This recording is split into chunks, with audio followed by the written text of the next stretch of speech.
King Arthur and his Knights of the Round Table might be a myth, but hidden away on the streets of Wellington, surrounded by 100-year-old houses, is a medieval fighting pit where a handful of armour-clad warriors clash twice a week.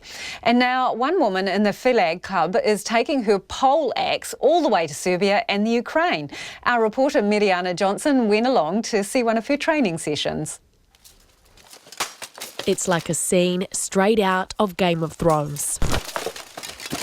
Underneath 35 kgs of steel armour, Dana Bergen-Wyman is preparing to take on the world's best medieval fighters. But the Upper Hut woman is quick to remind people this is nothing like the movies. Putting on the armour and doing the weapons, it ain't as easy as it looks, like in the movies and things. Like, they've got multiple takes, we don't. You know, they've got stunt doubles, we don't. They've got camera angles and zip lines, we don't. Miss Bergen-Wyman is representing New Zealand at the Battle of the Nations World Championship in Serbia at the beginning of May. This will be followed by the International Medieval Combat World Championships in the Ukraine, what is described as the league version of medieval fighting. Getting prepared starts with the armour and weapons. With armour, everything's bespoke, and now with my weapons, that is bespoke as well. So I get them made for me. And being a woman, my hands are smaller than the chaps. So when they can go off and buy things, for me, the diameter is just not quite right, and I find things slip out of my grasp. Her well-loved kit, which has been patched and stitched together in places, is going to be replaced by a new suit of armour that's ready to be picked up in the Ukraine. The price tag, a hefty $4,000. Yep. Dana Bergen-Wyman trains most days, refining her strengths and ironing out her weaknesses.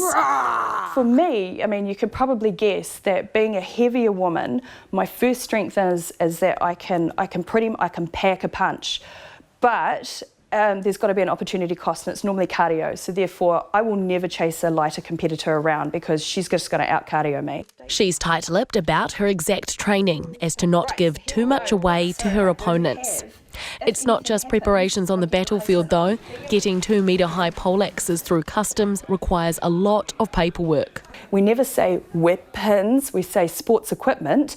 We always smile, but also we pay for excess baggage because, you know, while I'm wearing titanium and Kevlar, it's bulky and it's oddly shaped, and airlines don't like that. One of this year's highlights for Ms Bergen-Wyman will be the Grand Melee. 150 fighters against 150, which is the first time this has ever been attempted.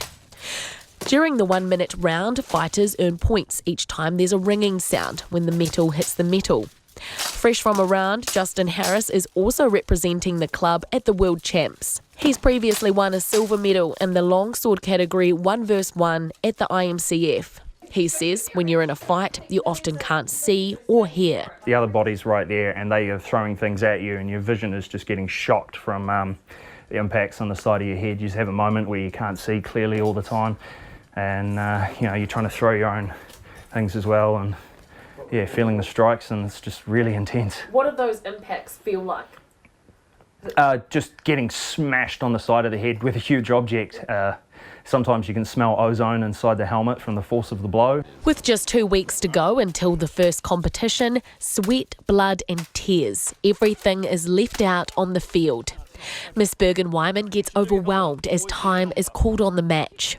She's feeling the pressure so close to the competition, but cheers up when she sees her opponent's hand is bleeding. Once tensions have simmered and the ozone has settled, the opponents hug it out. Wellington club members watching from the sidelines say, in the end, the camaraderie is what it's all about. Camaraderie, they hope, will propel them through their battles at the World Champs next month. In Wellington for Checkpoint, call Meriana Johnsen, TNA. And if you've just been listening to that, you really have to go online and check out the pictures to get the full story. 35 kilos of steel armour would surely slow you down. So Meriana's piece there will go up on our Facebook page and online.